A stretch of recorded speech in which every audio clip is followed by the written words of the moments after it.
تو گھوڑے پر ہی چلتے ہیں۔ وہ اپنے اس گھر کے اس کونے کی جانب گیا جہاں پر اس نے گھوڑا بندھا ہوا تھا، اپنا بھیس بدلا اور کالے رنگ کی ایک ہوڈی اپنے اوپر ڈال لی تاکہ اس کا چہرہ چھپ سکے۔ دل میں ہنستے ہوئے سوچنے لگا، ویسے اگر مجھے کوئی دور سے دیکھے گا تو بھوت ہی سمجھے گا، گاؤں کے لوگ تو ویسے بھی جنات پر بڑا یقین رکھتے ہیں، اچھا ہوگا جو دیکھے گا مجھے بھوت سمجھ کر خود ہی دور سے بھاگ جائے گا، میرا کام بھی قدرے آسان ہو جائے گا۔ گاؤں والوں کی معصومیت پر وہ دل ہی دل میں مسکرائی جا رہا تھا۔ خیر مغرب ہونے میں تھوڑا سا ہی وقت باقی تھا۔ سورج کی سنہری کرنیں آہستہ آہستہ آسمان کا رنگ بدل رہی تھیں۔ اس نے اپنے چہرے کو ایک خاص انداز سے چھپا لیا اور گھوڑے پر بیٹھ گیا۔ گھوڑا سرپٹ بھاگنے لگا۔ ابھی جنگل کے آدھے راستے میں ہی پہنچا تھا کہ ایک گھاٹی سے اسے کسی کے رونے کی آواز سنائی دی۔ اپنے پیشہ ورانہ تجسس کی وجہ سے وہ وہیں پر رک گیا، گھوڑے سے اتر گیا اور اپنا پستول اپنی جیب سے نکال کر ہاتھ میں پکڑ لیا۔ خطرے کے پیش نظر اس نے اپنا ایک ہاتھ ٹریگر پر ہی رکھا ہوا تھا تاکہ کسی غیر متوقع صورتحال میں وہ اپنا دفاع کر سکے۔ گھاٹی کے قریب پہنچا تھا کہ رونے کی آواز بند ہو گئی۔ اس نے پیچھے مڑ کر دیکھا تو وہاں کوئی بھی نہیں تھا۔ وہ دوبارہ سے آگے بڑھا، گھاٹی سے آگے جھانکا تو پتھر کی اوٹ میں ایک لڑکی بیٹھی ہوئی تھی۔ اس نے ایک ٹھنڈی آہ بھری اور سوچنے لگا، میں سمجھا تھا پتہ نہیں کیا ہوگا، یہاں پر کون سا ظلم ڈھایا جا رہا ہوگا، مگر دیکھو تو میڈم بڑے آرام سے بیٹھی ہیں اور رو ایسے رہی تھی جیسے اس کو کوئی 10-12 گنڈے اغوا کر کے لے جا رہے ہوں۔ بے وقوف لڑکی۔ وہ یہ کہہ کر واپس جانے کے لیے مڑا ہی تھا کہ وہ لڑکی پھر سے رونے لگی۔ اب اسے تھوڑا سا غصہ بھی آیا، آخر اس لڑکی کو تکلیف کیا ہے؟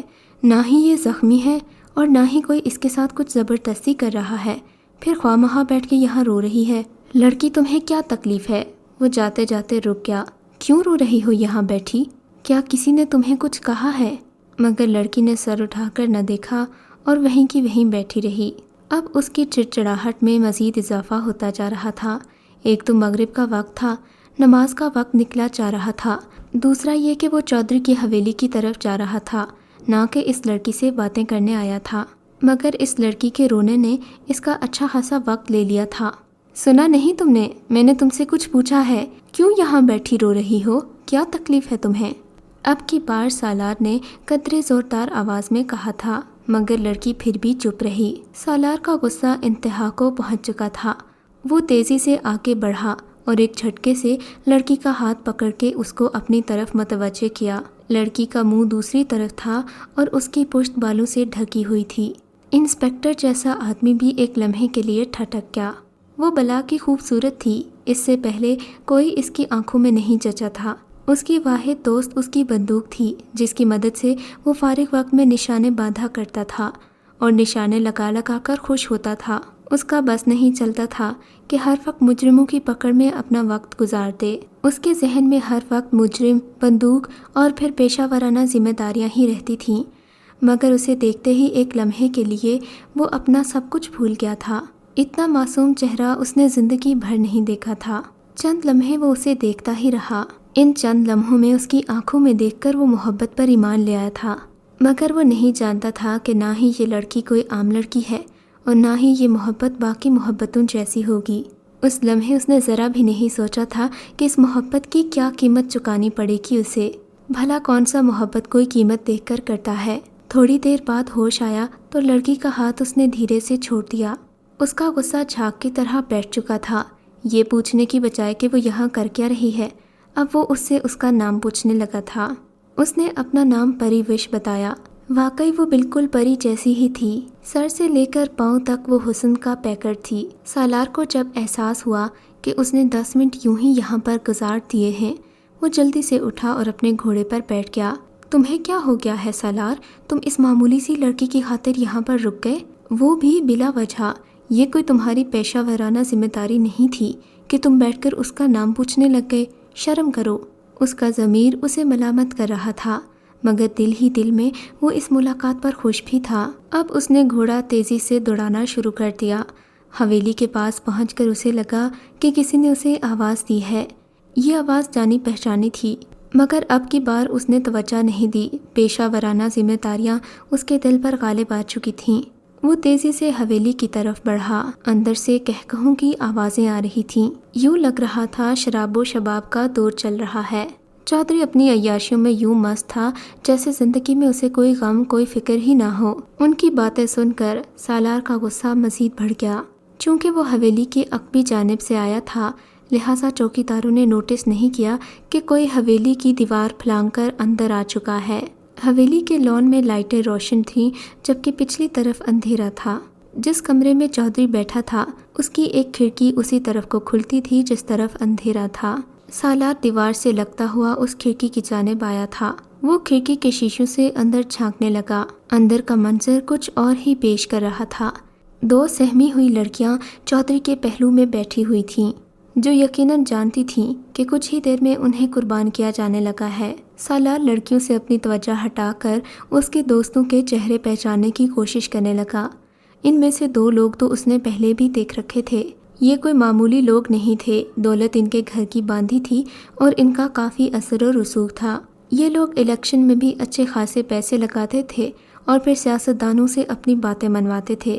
شاید ان کا اگلا مہرہ اب چودھری سلطان تھا، جو پہلے ہی اقتدار کا بھوکا تھا اور ایک ریاست قائم کرنا چاہتا تھا تاکہ جی کھول کے عیاشی کر سکے، بلکہ اپنے پیسوں سے نہیں، ملک و قوم کے پیسوں سے عیاشی کر سکے۔ تھوڑی ہی دیر میں شراب کا نشہ ان پر چڑھ چکا تھا۔ اب وہ صوفے پر بیٹھی لڑکیوں سے چھیڑخانی کر رہے تھے۔ نہ جانے یہ لڑکیاں کہاں سے لائی گئی تھیں اور یہ ان کا حکم ماننے پر کیوں مجبور تھیں۔ شاید ان کے پاس یہاں سے نکلنے کا کوئی اور چارہ نہیں تھا۔ یہ دیکھ کر سالار کی رگوں میں خون جوش مارنے لگا۔ گاؤں کی ہر لڑکی کو وہ اپنی ذمہ داری سمجھتا تھا۔ ان کا تحفظ اس کی ذمہ داری تھی۔ کچھ جوش غیرت تھا اور کچھ جذبہ ایمانی۔ اس کا غصہ اب حدوں کو چھو رہا تھا۔ اس نے ایک ہوائی فائر کیا اور اس کے بعد پے در پے 2-3 فائر اس کھڑکی پر کیے، جس سے کھڑکی کا شیشہ ٹوٹ گیا اور وہ کھڑکی توڑ کر اندر داخل ہو گیا۔ یہ یہاں پر کیا چل رہا ہے؟ خبردار اگر تم لوگوں نے ان لڑکیوں کو ہاتھ بھی لگانے کی کوشش کی، باقی معاملات تو میں دیکھ ہی لوں گا، مگر فی الحال یہ لڑکیاں فوراً میرے حوالے کرو۔ تم لوگوں کی ہمت کیسے ہوئی؟ یہ گاؤں ہے، کوئی جنگل نہیں کہ جب چاہا تم لوگ اپنی عیاشی کے سامان کے لیے کسی بھی غریب کی لڑکی اٹھا کر لے آؤ۔ جانتے ہو کہ اس کی سزا کیا ہے؟ تم لوگوں کو میں خوب مزہ چکھاؤں گا۔ شراب کا سارا نشہ چودھری اور اس کے ساتھیوں کے سر سے ہوا ہو چکا تھا، مگر شاید وہ پولیس کو بہت ہی ہلکا سمجھتے تھے۔ ان میں سے کوئی بھی اٹھ کر کھڑا نہیں ہوا اور نہ ہی زیادہ پریشان ہوا۔ چودھری سلطان، جو کہ اب اپنے صوفے سے اٹھ کر بیڈ پر آ چکا تھا، بیڈ کے ساتھ بنے سیف سے پیسے نکالنے لگا۔ پیسوں کی 6-7 کڑیاں، جس میں سارے نوٹ 5-5 ہزار کے تھے، نکال کر ایک سائڈ پر رکھنے لگا۔ یہ لو پیسے اور یہاں سے دفع ہو جاؤ، تم پولیس والوں کی یہی اوقات ہے۔ چودھری سلطان نے حقارت سے ASP سالار کی طرف دیکھتے ہوئے کہا، تمہیں کیا لگتا ہے میں تم سے یہاں یہ پیسے لینے آیا ہوں؟ اپنی حرام کی کمائی اپنے پاس رکھو۔ میں ایسا آفیسر بالکل بھی نہیں ہوں۔ تم جیسوں کو پکڑنا میرا محبوب مشغلہ ہے اور اس مشغلے کی کوئی قیمت نہیں۔ ASP کا جوش دیکھ کر وہاں موجود اس کے چاروں دوست عجیب سی ہنسی ہنسنے لگے، جیسے وہ کوئی مذاق کر رہا ہو۔ چودھری صاحب، یہ جوان خون ہے، ایسے نہیں سمجھے گا۔ یہ کہہ کر چودھری کے ایک دوست نے اپنا ریوالور نکال لیا تھا۔ اس نے ASP کو سنبھلنے کا موقع بھی نہیں دیا اور اپنے پستول کا ٹریگر دبا دیا۔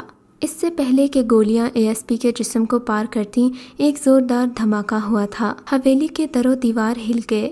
ASP کو نشانہ بنانے والی گولیاں نہ جانے کہاں گئی تھیں۔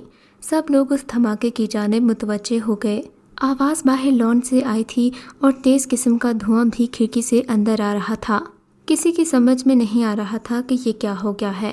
ہر طرف افراتفری اور بھگدڑ مچ گئی۔ لڑکیوں نے بھی موقع کا فائدہ اٹھایا اور دروازہ کھول کر بھاگ گئیں۔ سالار اپنے اعصاب پر قابو پا چکا تھا۔ وہ جان چکا تھا کہ اس نے یہاں آ کر بہت بڑی غلطی کر دی ہے، کیونکہ یہ لوگ شراب کے علاوہ اسلحے کا شوق بھی رکھتے تھے۔ شاید یہی وجہ تھی کہ ان کے پاس کافی ساری بندوقیں موجود تھیں۔ چودھری اپنے ساتھیوں سمیت لان کی طرف بھاگا تھا، جبکہ ASP کمرے کا جائزہ لینے کے لیے ادھر ہی رک گیا۔ وہ اس موقع کا بھرپور فائدہ اٹھانا چاہتا تھا تاکہ کچھ ثبوت اس کے ہاتھ لگ جائیں۔ کمرے سے شراب کی 6 بڑی بوتلیں برآمد ہوئی تھیں۔ اس کے علاوہ کمرے کے خفیہ خانوں میں کافی اسلحہ بھی موجود تھا۔ جب کافی دیر گزر گئی اور ASP نے اپنی انسپیکشن مکمل کر لی تو اسے خیال آیا کہ آخر چودھری اور اس کے دوست کہاں گئے۔ اب تک تو انہیں واپس آ جانا چاہیے تھا۔ اسے کچھ گڑبڑ کا احساس ہوا، کہیں وہ لوگ اسے گھیرنے کا منصوبہ نہ بنا رہے ہوں یا پھر کہیں بھاگ نہ گئے ہوں۔ یہی سوچ کر اس نے وہاں سے ایک اور ریوالور لیا تاکہ دونوں ہاتھوں سے فائر کر سکے۔ آخر اس نے کس دن کے لیے اتنی نشانہ بازی سیکھی تھی؟ وقت آ گیا تھا کہ وہ ان لوگوں کو سبق سکھا دے۔ اپنی کارروائی مکمل کرنے کے بعد وہ دروازے کی بجائے کھڑکی سے ہی واپس باہر کی طرف آیا، جہاں سے دھماکے کی آواز آئی تھی اور چودھری اور اس کے دوست اس جانب بھاگے تھے۔ مگر وہ یہ دیکھ کر ششدر رہ گیا کہ وہ سب کے سب بے ہوش پڑے تھے۔ یہی نہیں بلکہ حویلی کے سارے پہرے دار بھی بے ہوش تھے، سب اوندھے منہ زمین پر پڑے ہوئے تھے۔ پہلے پہل تو اسے لگا کہ یہ ان کی کوئی چال ہے، مبادا وہ اسے لاپرواہ کرنے کے لیے ایسی حرکت کر رہے ہیں، مگر جلد ہی اسے یقین ہو گیا کہ یہ لوگ واقعی بے ہوش پڑے ہیں۔ آخر یہ لوگ بے ہوش کیسے ہو گئے؟ اگر یہ لوگ دھماکے کی آواز سے خوفزدہ ہوئے تھے تو وہیں پہ بے ہوش ہو جاتے، مگر یہ تو باہر آنے کے بعد بے ہوش ہوئے ہیں۔ آخر یہ ماجرا کیا ہے؟ ابھی وہ یہ سوچ ہی رہا تھا کہ حویلی کے لان میں موجود درختوں پر پھڑپھڑاہٹ کی آواز آئی۔ وہ چونک کر آواز کی جانب متوجہ ہوا۔ اسے لگا کہ درخت پر کوئی موجود ہے۔ اپنی جیب سے اس نے تیز روشنی والی ٹارچ نکالی اور ٹارچ کا رخ درخت کی طرف موڑ دیا۔ درخت کے اوپر والے پتوں پر تو کچھ بھی نہیں تھا۔ وہ سمجھا کہ کوئی چمگادڑ ہوگی، مگر درخت کی نچلی والی ٹہنی پر وہی لڑکی بیٹھی تھی جو اس نے راستے میں دیکھی تھی۔ لڑکی نے سفید رنگ کا لباس پہن رکھا تھا اور اس کے بال کھلے تھے۔ اس کے چہرے پر مسکراہٹ ناچ رہی تھی۔ سالار اس بار بھی اس کی مسکراہٹ میں کھو گیا تھا۔ اتنا سب کچھ ہو جانے کے باوجود اس کے سامنے آتے ہی وہ کیوں سب کچھ بھول جاتا تھا؟ پریوش، تم یہاں کیا کر رہی ہو؟ اس نے اسے دیکھ کر اپنی گھبراہٹ پر قابو پاتے ہوئے پوچھا۔ میں تو تمہیں بچانے آئی تھی۔ دیکھو میں نے ان لوگوں کو کیسے بے ہوش کر دیا۔ جب تک میں نہ چاہوں یہ لوگ تمہیں کچھ بھی نہیں کہہ سکتے۔ انہیں تم نے بے ہوش کیا ہے، مگر کیسے؟ اور تم کون ہو؟ اس نے حیرت سے پے در پے کئی سوال کر دیے تھے۔ یہ تو مت پوچھو کہ میں کون ہوں، مگر میں نے جو کچھ بھی کیا حق اور انسانیت کے لیے کیا ہے۔ یہ لوگ بہت ظالم ہیں۔ ان لوگوں کے لیے کسی کی جان لینا کوئی بڑی بات نہیں ہے۔ یہ تمہیں بھی مار دیتے اور میں یہ ہرگز برداشت نہیں کر سکتی تھی، اسی لیے میں نے ان کو زہریلی گیس سنگھا کر بے ہوش کر دیا ہے۔ تم فکر نہیں کرو، یہ تمہیں کچھ نہیں کہہ سکتے۔ یہ بہت بزدل ہیں۔ تم نے جتنی تفتیش کرنی ہے تم آرام سے کر لو، ان کی ایک ایک چیز پر مہر لگا دو۔ میں تمہارے ساتھ ہوں اور میں تمہاری بھرپور مدد کروں گی۔ مجھے تم جیسے بہادر لوگ بہت پسند ہیں۔ اس نے ایک ہی سانس میں اس کے تمام سوالات کے جواب دے دیے، مگر کچھ سوالات کے جوابات ابھی بھی باقی تھے۔ آخر وہ کون تھی اور اس کی مدد کیوں کر رہی تھی؟ خیر، انسپیکشن تو وہ پہلے ہی مکمل کر چکا تھا۔ اب گھر جا کر اسے ایک رپورٹ تیار کرنی تھی، جس کے بعد چودھری اور اس کے بندو کا پھنس جانا بالکل لازم تھا، کیونکہ جن جرائم کے وہ مرتکب ہوئے تھے ان سب کی سزا ملا کر کم سے کم اس کو عمر قید تو ہو ہی جانی تھی۔ سب سے بڑا جرم یہ تھا کہ اس نے اپنے گھر میں اسلحہ رکھا تھا اور ایک پولیس آفیسر پر قاتلانہ حملہ کرنے کی کوشش کی تھی۔ گاؤں کی معصوم لڑکیوں کے ساتھ زنا بالجبر کرنے کی بھی کوشش کی۔ وہ اپنے دماغ میں کیس کا خاکہ تیار کر رہا تھا، جس کے بعد چودھری کو اس کے انجام سے کوئی نہیں بچا سکتا تھا۔ اپنی کم گو شخصیت کی وجہ سے اس نے اس سے زیادہ سوال نہیں کیے تھے۔ نہ جانے کیوں جب بھی وہ سامنے آتی تھی وہ اس کی آنکھوں میں ہی کھو جاتا تھا۔ وہ پوچھنا چاہتا تھا کہ تم کون ہو، مگر چاہ کر بھی وہ نہیں پوچھ سکا تھا۔ حویلی سے نکل کر وہ اپنے گھوڑے پر سوار ہو گیا۔ اس نے اپنی ٹارچ کو گلے میں اس طرح لٹکا دیا تھا کہ روشنی راستے پر پھیلتی جائے، تاکہ وہ دونوں ہاتھوں سے گھوڑے کی لگامیں سنبھال سکے۔ مگر اسے ٹارچ کی روشنی کی ضرورت ہی نہیں پڑی تھی۔ سارا جنگل روشن تھا، یوں روشنی تھی جیسے کہ کوئی دن کا وقت ہو۔ اس کے ماتھے پر پسینے کے ننھے ننھے قطرے نمودار ہو گئے۔ رات کے اس پہر جنگل میں اس قدر روشنی، یہ کیسے ممکن ہے؟ آخر یہ سب کیا ہو رہا ہے میرے ساتھ؟ یا اللہ میری مدد فرما۔ روشنی دیکھ کر وہ ایک لمحے کے لیے رک گیا تھا، مگر پھر یہاں رکنا تو نہیں تھا، اسے گھر جانا تھا۔ احتیاطاً اس نے اپنی ٹارچ پھر بھی آن رکھی۔ گھوڑے کو جلدی جلدی بھگاتا ہوا وہ اپنے گھر کی طرف روانہ ہو گیا۔ گھر کے قریب پہنچ کر اس نے دوبارہ جنگل کی طرف مڑ کر دیکھا تو روشنی کا نام و نشان نہیں تھا۔ اب اس کی حیرت اور پریشانی میں اضافہ ہو چکا تھا۔ اس نے گھوڑا باہر والے درخت کے ساتھ باندھا اور اندر چلا گیا۔ اپنی ٹیبل پر بیٹھ کر اس نے رپورٹ تیار کرنا شروع کی۔ خلاف معمول کمرے میں ایک مدھر خوشبو پھیلی ہوئی تھی۔ رپورٹ بنانے کے لیے جب وہ فائل کی طرف دیکھتا تو اسے لگتا کہ کمرے میں کوئی موجود ہے، جو اس کے پاس ہی کھڑا ہے، مگر جو ہی نظر اٹھا کر دیکھتا تو کمرے میں کوئی بھی موجود نہ ہوتا۔ اب اسے خود پر غصہ آ رہا تھا۔ اسے وہ بات یاد آ رہی تھی، انسان جو دیکھنا چاہتا ہے وہی دیکھتا ہے، جو سننا چاہتا ہے وہی سنتا ہے۔ شاید ایسا ہی میرے ساتھ بھی ہو رہا ہے۔ گاؤں آ کر میرا دماغ خراب ہو گیا ہے۔ وہ ذہن جھٹک کر دوبارہ اپنے کام میں لگ گیا۔ اب کی بار اس نے کوئی توجہ نہیں دی کہ اسے کیا نظر آ رہا ہے اور کیا نہیں، اپنے کام میں جتا رہا۔ رات کے تقریباً 2 بج گئے۔ اس نے ایک تفصیلی رپورٹ چودھری اور اس کے بندوں کے خلاف تیار کر لی تھی۔ صبح ہوتے ہی اس نے ہیڈ کوارٹر روانہ ہو جانا تھا تاکہ اپنے سینئر کو یہ رپورٹ پیش کر سکے۔ اب اسے رہ کر اپنے گھوڑے کا خیال آ رہا تھا، کیونکہ اس نے شہر تو گاڑی پر جانا تھا، سو اسے اپنے گھوڑے کو یہیں چھوڑ کر جانا تھا۔ ممکن تھا کہ اس رپورٹ کے بعد اس کی پروموشن ہو جائے اور شاید اسے دوبارہ اس گاؤں بھی نہ آنا پڑے۔ یہی سوچ کر وہ کچھ پریشان ہوا، مگر پھر یہ سوچ کر مطمئن ہو گیا کہ میں کسی شخص کے ذریعے گھوڑے کو منگوا لوں گا، مگر آج کل کے زمانے میں گھڑ سوار کہاں ملتے ہیں۔ خیر، اس نے اپنا تھوڑا سا ضروری سامان لیا اور اپنی فائل کے ساتھ ہی گاڑی میں بیٹھ گیا۔ اس کے چہرے پر ایک فاتحانہ مسکراہٹ تھی۔ وہ چودھری کی شکست اپنی آنکھوں سے دیکھ سکتا تھا۔ یہ رپورٹ پیش ہوتے ہی اس کے خلاف بہت سخت مقدمات بننے والے تھے۔ اس نے اپنی گاڑی سٹارٹ کی اور اپنی فتح کا سوچتے ہوئے شہر کی طرف گامزن ہو گیا۔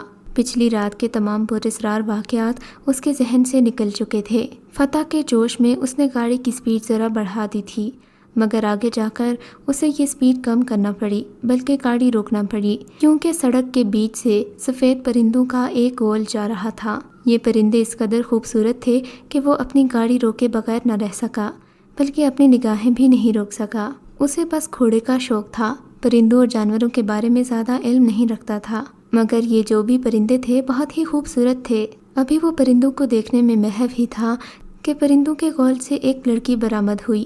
یوں لگتا تھا کہ اس نے پرندوں کے پروں سے اپنے کپڑے بنا رکھے ہیں جو بہت ہی خوبصورت معلوم ہوتے تھے، بلکہ ایسے لگتا تھا کہ کسی پرندے نے انسان کا روپ دھار لیا ہو، مگر یہ وہی لڑکی تھی جو اب تیسری بار اس کے سامنے آئی تھی۔ وہی معصومیت، وہی خوبصورتی اور وہی پراسراریت۔ اب کی بار وہ اس بات کو نظر انداز کیے بغیر نہیں رہ سکا۔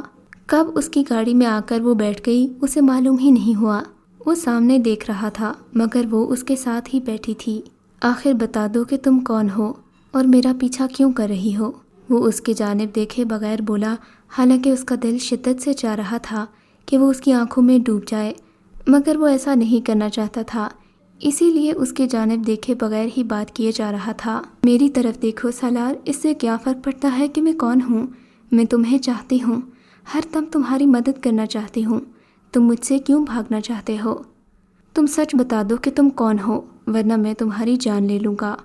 اس نے مصنوعی غصے سے اس کی طرف دیکھے بغیر ہی کہا تھا، مگر اس کا مصنوعی غصہ بھی اس کے اصلی غصے جیسا ہی معلوم ہو رہا تھا۔ دیکھو خاتون، مجھے تم میں کوئی دلچسپی نہیں ہے، سیدھی طرح بتا دو کہ تم کون ہو، تم کس کی اعلی کار ہو اور کیوں اس طرح کے ہتھکنڈے استعمال کرتی ہو؟ کیا تم نہیں جانتی کہ میں ASP سالار ہوں؟ ایسی باتوں میں نہیں آتا۔ اگر تمہیں لگتا ہے کہ تم کوئی ڈھونگ رچا کر میرے دل میں جگہ بنا لو گی تو یہ تمہاری سوچ ہے۔ اس طرح کے کرتب میں نے کئی دیکھے ہیں، میں تمہاری باتوں میں آنے والا نہیں ہوں۔ وہ سامنے دیکھ کر اس کی طرف دیکھے بغیر ہی بات کیے جا رہا تھا، نہیں جانتا تھا کہ اس نے کسی معصوم کا دل توڑ دیا ہے۔ جب بولتا ہی چلا گیا اور اگلی جانب سے کوئی جواب نہ آیا تو اس نے مڑ کر سیٹ کی جانب دیکھا، جہاں پر کوئی نہیں تھا۔ اس کے کانوں میں کسی کے سسکنے کی آواز آئی، جیسے کوئی رو رہا ہو کسی کے چھن جانے پر۔ پرندے بھی وہاں سے جا چکے تھے، معطر خوشبو اور ہوا کے جھونکے بھی نہیں رہے۔ اگر کچھ رہ گیا تھا تو صرف دل میں ایک بے چینی، ایک خالی پن جو عمر بھر اس کے ساتھ رہا، جو اسے نہ ہی راتوں کو سونے دیتا تھا اور نہ دن میں آرام کرنے دیتا تھا۔ چودھری اور اس کا گینگ پکڑا گیا تھا۔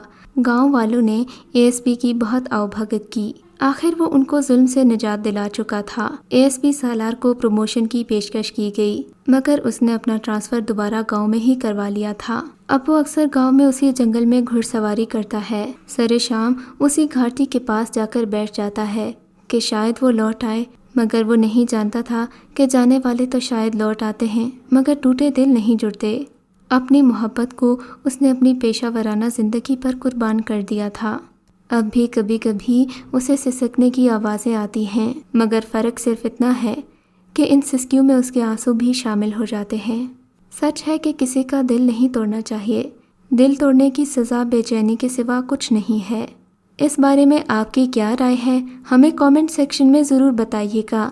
کیا اس انسپکٹر کا یہ رویہ پری وش کے ساتھ ٹھیک تھا یا پھر اس نے غلط کیا؟ اپنی رائے کا اظہار کامنٹ سیکشن میں ضرور کیجیے گا۔ اگر آپ کو یہ کہانی اچھی لگی ہے تو اس ویڈیو کو لائک کیجیے اور اس طرح کی مزید ویڈیوز دیکھنے کے لیے ہمارے چینل کو سبسکرائب کیجیے۔ اور ہاں، اگر آپ کی کسی دوست، رشتہ دار یا بہن کے ساتھ خدا نہ کرے ایسا کوئی واقعہ پیش آیا ہے تو ہمیں کامنٹ سیکشن میں اس کے بارے میں ضرور بتائیے۔